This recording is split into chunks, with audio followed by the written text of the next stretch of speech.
দর্শক, professor ইউনূসের interim সরকারের সময়ে তৈরি মানে সে সময় তো তৈরি হয়নি, তৈরি হয়েছে 1973 সালের আইনে।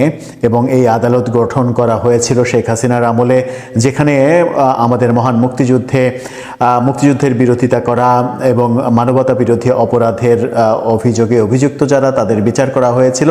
সেই আদালতেই প্রফেসর ইউনূস যখন শেখ হাসিনা সহ তাদের নেতাদের বিচারের সিদ্ধান্ত নিলেন এবং সেখানে এর আগে শেখ হাসিনার আমলে যুদ্ধাপরাধীদের বিচারের সময় যে ব্যক্তি যুদ্ধাপরাধীদের পক্ষে আইনি লড়াই লড়েছিলেন, সেই তাজুল ইসলাম এবারে প্রফেসর ইউনূসের আমলে হয়ে গেলেন চিফ প্রসিকিউটর। রাষ্ট্রের প্রধান দায়িত্ব তার উপরে পড়ে গেল এবং তিনি আদালতের মূলত কলকাঠিটা নাড়ালেন। এবং তার এই দায়িত্ব পালনকালেই আমরা দেখেছি যে শেখ হাসিনা, আসাদুজ্জামান খান কামাল দুইজনের মৃত্যুদণ্ড দেওয়ার ঘটনাও ঘটেছে। এরপরে একাধিক পুলিশ সদস্যের মৃত্যুদণ্ডও দেয়া হয়েছে এই আদালত থেকে। অতঃপর এই আদালত থেকে সরিয়ে দেয়া হচ্ছে চিফ প্রসিকিউটর তাজুল ইসলামকে, এরকম একটা খবর ভেসে বেড়াচ্ছে। এরকম খবর যখন ভাসছিল নতুন সরকার বিএনপি আসার পরে, জামাতপন্থী তাজুল ইসলামকে সরিয়ে দেয়া হবে। মূলত তিনি জামাতের আইনজীবী, এটা সবাই জানে, এটা মানে না জানার কিছু নেই। তাকে সরিয়ে দেয়া হবে, নতুন কাউকে দায়িত্ব দেওয়া হবে, এরকম একটা প্রক্রিয়া শুরু হয়েছে বলে কানাঘোষা চলছিল। সেই কানাঘোষার আগুনে ঘি ঢেলে দিয়েছেন ব্রিটিশ সাংবাদিক ডেভিড বার্গম্যান বাংলাদেশের নানা অভ্যন্তরীণ বিষয়ে নানাভাবে বেশ সোচ্চার লেখালেখি করেন। এর আগে যুদ্ধাপরাধীদের বিচারের সময়ও তিনি এই আদালত পর্যবেক্ষণ করেছিলেন। এবারে শেখ হাসিনার বিচারের সময়ও তিনি এই আদালতের কার্যক্রম পর্যালোচনা করেছেন। দুই সময়ই তিনি আদালতের কার্যক্রম বিতর্কিত, গ্রহণযোগ্য নয়, এরকম নানা মতামত দিয়েছেন, আমরা দেখেছি। ডেভিড বার্গম্যান বলছেন যে তাজুল ইসলামকে সরিয়ে দেয়া হচ্ছে।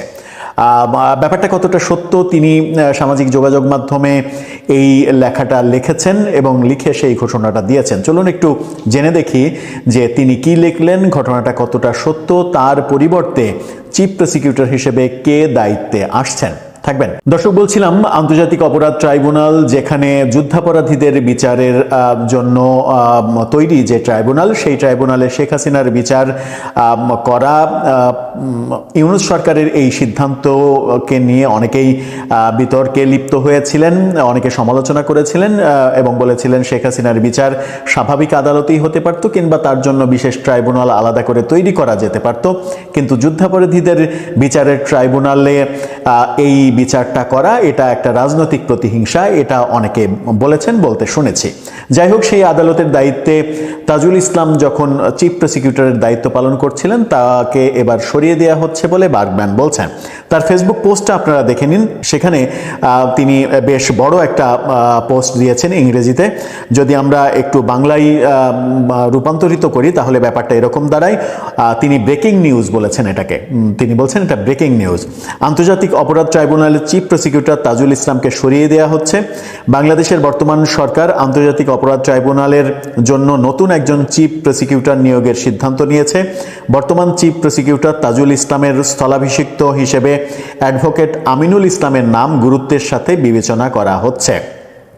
উল্লেখ্য, আমিনুল ইসলাম এর আগে বিএনপি চেয়ারপারসন ও সাবেক প্রধানমন্ত্রী বেগম খালেদা জিয়ার আইনি লড়াইয়ে নিয়োজিত দলের সদস্য ছিলেন। উল্লেখ্য, খালেদা জিয়া বর্তমান প্রধানমন্ত্রী তারেক রহমানের মা এবং একটি দুর্নীতি মামলায় দণ্ডিত হয়ে তিনি কারাবরণ করেছিলেন। একটি সূত্র নিশ্চিত করেছে যে তাজুল ইসলামকে দায়িত্ব থেকে সরিয়ে দেওয়ার বিষয়টি ইতিমধ্যেই তাকে অনানুষ্ঠানিকভাবে জানানো হয়েছে। এ বিষয়ে জানতে চাওয়া হলে তাজুল ইসলাম কোনো মন্তব্য করতে রাজি হননি। অন্যদিকে সরকারের মুখপাত্রদের সাথে যোগাযোগ করার চেষ্টা করা হলেও এই প্রতিবেদন লেখা পর্যন্ত কোনো মন্তব্য পাওয়া যায়নি। বর্তমান প্রেক্ষাপট সম্পর্কে তিনি বলছেন, 2024 সালের জুলাই মাসের গণ আন্দোলনের সময় বিক্ষোভকারী ও সাধারণ মানুষের হতাহতের ঘটনায় জড়িত থাকার অভিযোগে আওয়ামী লীগের রাজনীতিবিদ ও আইন প্রয়োগকারী সংস্থার কর্মকর্তাদের বিরুদ্ধে বর্তমানে ট্রাইব্যুনালে মানবতা বিরোধী অপরাধের বিচার চলছে। শেখ হাসিনা সরকারের পতনের পর এই বিচার প্রক্রিয়া গতি পায়। এছাড়া 2009 থেকে 2024 সালের মধ্যে সংগঠিত বিভিন্ন গুমের মামলার বিচারও এই ট্রাইব্যুনালে করা হচ্ছে। এখন পর্যন্ত মোট 3টি বিচার কার্য সম্পন্ন হয়েছে। মাত্র 3 দিন আগেও তাজুল ইসলাম সাংবাদিকদের জানিয়েছিলেন যে তাকে বা প্রসিকিউশন টিমের অন্য কোনো সদস্যকে সরিয়ে দেওয়ার ব্যাপারে সরকারের পক্ষ থেকে তিনি কোনো ইঙ্গিত পাননি। তাজুল ইসলাম জানিয়েছিলেন তিনি কোনো ইঙ্গিত পাননি, কিন্তু ডেভিড বার্গম্যান নিশ্চিত করছেন যে তাকে সরিয়ে দিয়ে আমিনুল ইসলাম তাকে নিয়োগ দেয়া হচ্ছে, এরকম ব্যাপার ডেভিড বার্গম্যান দাবি করছেন। যদি ব্যাপারটা সত্য হয়ে থাকে তাহলে তাজুল ইসলাম আন্তর্জাতিক অপরাধ ট্রাইব্যুনালের চিফ প্রসিকিউটর হয়ে নানা ধরনের কথাবার্তা, কর্মকাণ্ড এবং আন্তর্জাতিক বিভিন্ন সংস্থা, বিভিন্ন মানবাধিকার সংগঠন তার এবং আদালতের মানে আইনজীবীদের নানা কর্মকাণ্ড নিয়ে যে অভিযোগগুলো তুলেছিলেন সেই অভিযোগগুলো নিয়ে আরও বেশি চর্চা হওয়ার সম্ভাবনা রয়েছে। নতুন সরকার আসার পরিপ্রেক্ষিতে নতুন সরকার তার পছন্দের মানুষকেই একটা গুরুত্বপূর্ণ জায়গায় বসাবে, এটাই স্বাভাবিক। সেই প্রক্রিয়া যখন নেওয়া হচ্ছে ডেভিড বার্গম্যান বলছেন, তখন এই খবরটাকে মিথ্যা বলে উড়িয়ে দেওয়ার কোনো অপশন আমি অন্তত দেখি না। তাহলে কি তাজুল ইসলামের যে মিশন, যে কার্যক্রম, সেই কার্যক্রমের ইতি টানা হচ্ছে, তাকে সরিয়ে দেওয়া হচ্ছে সত্যি সত্যি? দর্শক, আপনার কি মনে হয় তাজুল ইসলামকে সরিয়ে দেওয়ার ফলে আন্তর্জাতিক অপরাধ ট্রাইব্যুনালের কার্যক্রমেও কোনো পরিবর্তন আসতে পারে বলে আপনার মনে হয়?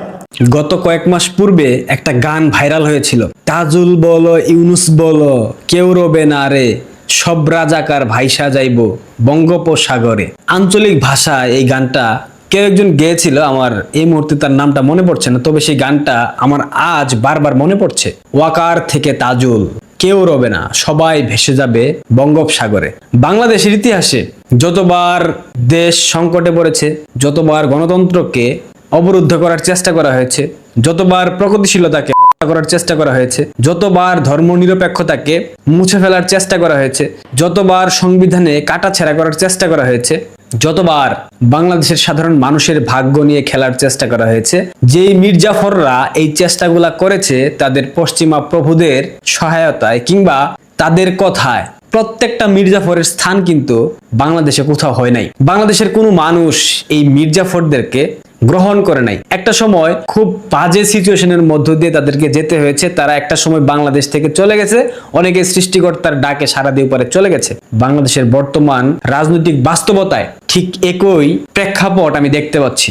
এই 1.5টা বছর যেই মানুষগুলা প্রতিনিয়ত ষড়যন্ত্রের মাধ্যমে বাংলাদেশটাকে ধ্বংসের দিকে ঠেলে দিয়েছে, বাংলাদেশের গণতন্ত্রকে গলা টিপে ধরেছে, বাংলাদেশের ধর্মনিরপেক্ষতা, জাতীয়তাবাদ, সমাজতন্ত্র সকল কিছুকে বৃদ্ধাঙ্গুলি দেখিয়েছে, বাংলাদেশের সংবিধানকে অসম্মান করেছে, অপবিত্র করেছে, বাংলাদেশের প্রত্যেকটা সেক্টরকে কলঙ্কিত করেছে, বাংলাদেশের আইন শৃঙ্খলাকে নষ্ট করেছে, বাংলাদেশের বিচার ব্যবস্থাকে কলঙ্কিত করেছে। প্রত্যেকটা ষড়যন্ত্রকারী, প্রত্যেকটা মির্জাফরের স্থান বাংলার মাটিতে কখনো হবে না, এটার প্রমাণ আমরা দেখতে পাচ্ছি। গতকাল সেনাবাহিনীর লেফটেন্যান্ট কর্নেল কামরুল হাসান তাকে কিন্তু সরিয়ে দেওয়া হয়েছে, রাষ্ট্রদূত বানিয়ে দেওয়া হয়েছে, বিশ্বের কোনো একটা দেশ হয়তো তাকে পাঠিয়ে দেওয়া হবে।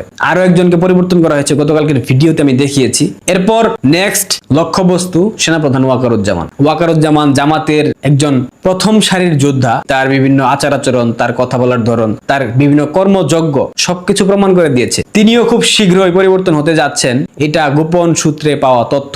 এরপর যে ব্যক্তিটা বাংলাদেশের আন্তর্জাতিক অপরাধ ট্রাইব্যুনালকে কলঙ্কিত করেছে, যে ব্যক্তি বাংলাদেশের আন্তর্জাতিক অপরাধ ট্রাইব্যুনাল, যে ট্রাইব্যুনালে বাংলাদেশের স্বাধীনতা বিরোধী শক্তির বিচার হয়েছিল, স্বাধীনতা বিরোধী সেই রাজাকারদের বিচার সম্পন্ন হয়েছিল, যেখানে কাদের মোল্লা, গোলাম আজম, নিজামীদের বিচার হয়েছিল, সেই আন্তর্জাতিক অপরাধ ট্রাইব্যুনালকে যে ব্যক্তি কলঙ্কিত করেছে, যে ব্যক্তি জামাতের পারপাস সার্ভ করেছে, যে ব্যক্তি বাংলাদেশের মুক্তিযুদ্ধপন্থী মানুষদেরকে আটক করেছে, যে ব্যক্তি আওয়ামী লীগের নিরপরাধ নেতাকর্মীদেরকে রাষ্ট্রদ্রোহ মামলায় ফাঁসিয়েছে, যে ব্যক্তি বাংলাদেশের বিচার ব্যবস্থাকে কলঙ্কিত করেছে, বাংলাদেশের বিচার ব্যবস্থায় প্রহসন কায়েম করেছে, আন্তর্জাতিক অপরাধ ট্রাইব্যুনালের সেই চিফ প্রসিকিউটর জনাব তাজুল ইসলামকে বিএনপি অব্যাহতি দিয়েছে। কেমন লাগতেছে এখন? বাংলাদেশের বিহারি মহল্লা, বাংলাদেশ বাংলাদেশের সেই পাকিস্তানি প্রেতাত্মারা যেখানে বাস করে সেই বিহারি মহল্লায় গতকাল রাত থেকে কান্নার শব্দ শুনতে পাচ্ছি। এক একজন কেঁদে কেঁদে বুক ভাসিয়ে ফেলছে। গঙ্গার পানি বয়ে যাচ্ছে তাদের সেই বিহারি মহল্লাতে। এই চিফ প্রসিকিউটর তাজুল কি করে নাই, কয়টা বলবো? যত ধরনের প্রহসন, বিচার ব্যবস্থাকে কিভাবে হাতের মুঠোয় নিয়ন্ত্রণ করা যায়, তালুবন্দি করা যায়, এই তাজুল ইসলাম সেটা করে দেখিয়েছে। বিএনপি তাজুলের মতো রাজাকার দেশদ্রোহীকে আন্তর্জাতিক অপরাধ ট্রাইব্যুনালের চিফ প্রসিকিউটর বানিয়ে রাখবে, এটা তাজুল কি ভেবেছিল তাকে আরো বেশ কিছুদিন রাখা হবে? একটা তথ্য দিই, তাজুলের বিরুদ্ধে বেশ কয়েকটা দুদকের মামলা দায়ের হবে খুব শীঘ্রই। আমাদের কবি ডাল্টন দার কথাই বলতে হয়, তাজুলের একজন শুভানুধ্যায়ী হিসাবে তাকে পরামর্শ দেব দ্রুত দেশ থেকে চলে যাইতে, অন্যথায় তাজুল দুদকের মামলায় ফেসে যাবে। অসংখ্য কেলেঙ্কারি গত 1.5 বছরে তাজুল ইসলাম করেছে, অসংখ্য অপরাধ তাজুল ইসলামের ডিকশনারিতে যুক্ত হয়েছে, তাজুল ইসলামের আমল নামায় যুক্ত হয়েছে। তাজুল ইসলাম চাইলেও সেখান থেকে আমার মনে হয় না বেরোতে পারবে। কি একচ্ছত্র আধিপত্য নিয়ন্ত্রণ! আন্তর্জাতিক অপরাধ ট্রাইব্যুনালের চিফ প্রসিকিউটর হবার পর বাংলাদেশ আওয়ামী লীগের একাধিক নেতাকে শুলে চড়ানোর জন্য, অন্যায়ভাবে বিচার প্রক্রিয়া ছাড়াই ঝোলানোর জন্য সর্বোচ্চ প্রচেষ্টা চালিয়েছিল। কিন্তু আন্তর্জাতিক বিভিন্ন বিষয়, আমাদের প্রতিবেশী বন্ধু রাষ্ট্রের একটা ব্যাপার তো মাথায় অবশ্যই রেখেছিল, সবকিছু মিলিয়ে পারেনি। অথচ ভাগ্যের কি নির্মম পরিহাস, তাজুল ইসলাম স্থানচ্যুত হয়ে গেল, তাকে সেখান থেকে ছুঁড়ে ফেলে দেওয়া হয়েছে। যাই হোক, তাজুল ইসলামের জন্য শুভকামনা থাকবে, দেখা যাক তার ভবিষ্যৎ আসলে কোথায় যায়। আমাদের স্বরাষ্ট্রমন্ত্রী জনাব সালাউদ্দিন সাহেব, অনেকদিন পর সালাউদ্দিনকে একটা ধন্যবাদ দিতে হয়, যদিও বিএনপির মুখে এক মনে আর এক, একটা কথা আছে না, গান আছে না, চোখ যেমনের কথা বলে, কিন্তু বিএনপির ক্ষেত্রে পুরো উল্টা। বিএনপি যেটা বলে সেটা করে না, যেটা বলে না সেটা করে। স্বরাষ্ট্রমন্ত্রী সাহেব বলেছেন 1000-এর বেশি রাজনৈতিক হয়রানিমূলক মামলা প্রত্যাহারের অনুমোদন দেওয়া হয়েছে। স্বরাষ্ট্রমন্ত্রী মহোদয় 1000-এর বেশি হয়রানিমূলক মামলা প্রত্যাহারের অনুমোদন দিয়েছেন, অর্থাৎ আওয়ামী লীগের নেতাকর্মীদের বিরুদ্ধে যে মামলাগুলো হয়েছে হয়রানিমূলক মামলা, যেমন সাকিব আল হাসান, মাশরাফি বিন মুর্তজা, ব্যারিস্টার সুমন, এগুলা তো হয়রানিমূলক মামলা। এগুলা মামলার কোনো ভিত্তি নাই, কারণ তারা অপরাধী না। এটা বাংলাদেশের সাধারণ মানুষ জানে, বিএনপি নেতাকর্মীরা জানে, সবাই জানে। শুধুমাত্র রাজনৈতিক প্রতিহিংসার শিকার হয়ে মামলাগুলো দেওয়া হয়েছে। ব্যারিস্টার সুমনের ব্যাপারটা তো ভিন্ন, তিনি তো স্বতন্ত্র এমপি ছিলেন, তিনি তো কোন দলের নির্বাচন করেন নাই। সুতরাং তাকে যে মিথ্যা মামলায় ভরে দেওয়া হয়েছে শুধুমাত্র একটা অন্যায়ের কারণে। আন্তর্জাতিক অপরাধ ট্রাইব্যুনালে তিনিও ছিলেন একটা সময়। সাকিব, মাশরাফি আওয়ামী লীগের এমপি ছিল, তাদেরকে মিথ্যা মামলায় জড়িয়ে দেওয়া হয়েছে। এই মামলাগুলো হয়তো বা প্রত্যাহার হবে খুব শীঘ্রই, তবে বিশ্বাস নাই, বিএনপি তো যে কোনো সময় পরিবর্তিত হতেই পারে। যদি এটা আদৌ সত্যি হয় এবং এটার প্রতিফলন আমরা দেখতে পাই, সেক্ষেত্রে সালাউদ্দিন সাহেব একটা ধন্যবাদ পেতেই পারে। যাই হোক, শেষে আপনাদের একটা বিনোদন দেই, অনেকদিন তো বিনোদন দেই না, শুনেন।